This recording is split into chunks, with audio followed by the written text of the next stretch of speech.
I want to talk about lower income, predominantly black and brown communities, neighborhoods that we grew up in, inner cities. A lot of our areas have seen a lot of growth since the 90s and the 2000s. Some are growing slower than others.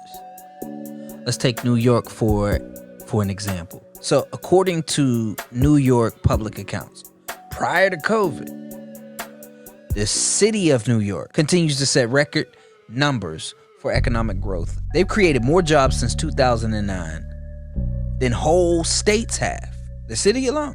Besides, of course, Cali, Florida, and Texas because of their size. Now, although growth is great and much needed, a lot of our neighborhoods look like war zones, third world countries due to the crack epidemic and other issues. The issue is that the locals, the black and brown, poor whites in these areas aren't reaping the benefits of the growth. It's actually the opposite. They're being displaced. Some of these communities, longtime residents are not able to stay to benefit from new investments in housing, healthy food access, or transit infrastructure. Instead, lower-income families, often families of color, may find themselves facing rent increases, evictions, or other displacement pressures, and left with no other choice but to move to suburban or even exurban areas, far away from their jobs and the businesses and service providers they know. This can mean more time commuting, less time spent at home, and increased isolation, depression, and stress levels. These are just some of the negative effects that happen when your area becomes gentrified. If you don't know what gentrification is, it's when investors, upper class, middle class, college students, artists, when they invest in a poor neighborhood and move into that neighborhood. These areas are growing faster than the poor are prepared for. And poor people are being displaced or left behind and eventually still displaced. Now, why are we getting left behind? Why aren't poor people benefiting from gentrification and the growth of our neighborhoods? Number one, school systems aren't preparing us. School systems don't teach you how to build wealth. They don't teach you how to grow your neighborhood. They're actually pipelines to becoming a worker, or pipelines to prison. Not to mention decades of disinvestment in our neighborhoods. Banks not giving loans to small businesses in these areas. Okay. Senior loan officer Galen Gandolfi out of St. Louis stated that not only do lenders have a hard time giving loans to entrepreneurs that don't look like them, but they also have a hard time investing in unique businesses that these areas need. You also have the issue of mortgage lending and it being difficult for people to own their own homes. So I had to take a deeper look into this to see if all areas are being gentrified in this way. Are all poor people being displaced? Are all black and brown people and even poor whites being removed and kicked out? Is anybody fighting back? How are they preventing displacement? Are there black and brown people that are benefiting from gentrification and this growth anywhere? Now, after taking a deeper look into this, there was one common issue that I noticed across the board, is that my people aren't involved enough. We're not involved enough in the areas that affect us. Education system, politics, business. We're not involved enough. I'm not saying it's not at all. I'm saying we're not involved enough, especially when it comes to our neighborhoods. Like, think about it, school system, the school board. We don't represent our school boards enough the way that we should. School boards have the power to control the school finances, staffing, the curriculum. The school board gets to set exactly, they get to add things to the curriculum that the kids in these neighborhoods could actually benefit from. Imagine if you had to take a wealth building class every year. Come on, versus Christopher Columbus. You know what I'm saying? Not to mention, there's not enough of us teaching our own children.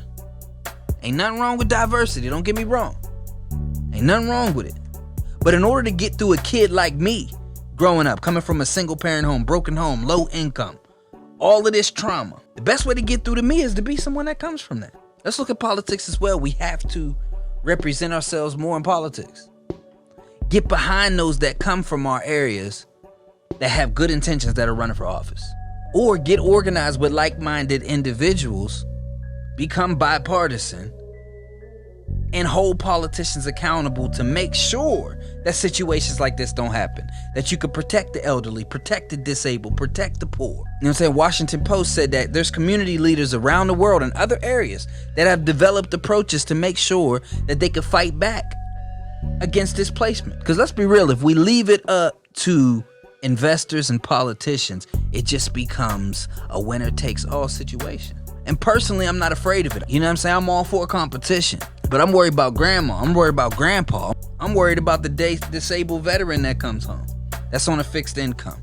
The elderly that's on a fixed income.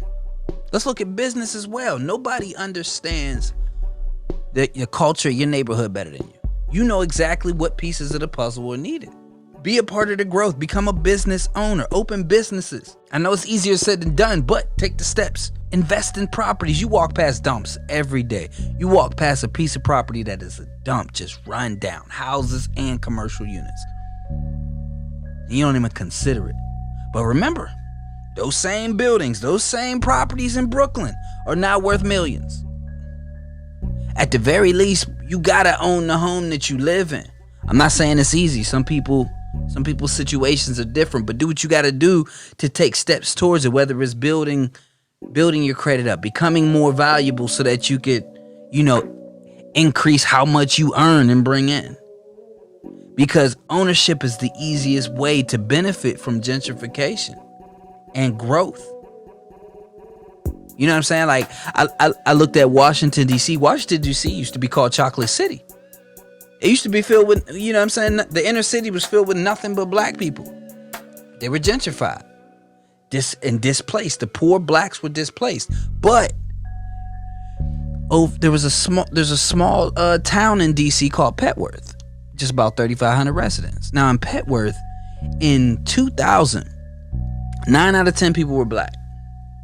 8 out of 10 of those black people own their homes.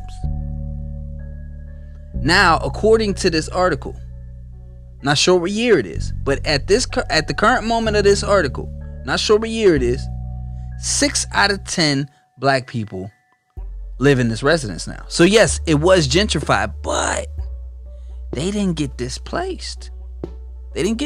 What happened was the property values went from $160K plus up to $360K plus.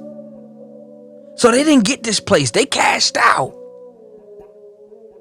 You feel what I'm saying? So ownership is the easiest way to actually benefit from gentrification. Let's be real. If you live in a high crime, low income area, growth is coming. Gentrification is coming. We have to make sure that you get organized. Make sure that the poor are protected. Make sure the vulnerable are protected. The disabled, the elderly are protected. Hold your politicians accountable. Also, dig deep. Become investors. Become business owners so you could be a part of the growth. And know the signs. Know the signs of gentrification. Art galleries, coffee shops, Starbucks. You know what I'm saying? Bike trails. You can see it coming. Just make sure that we're a part of the growth. Make sure that you're a part of the growth. At the very least, take steps towards owning the home that you live in.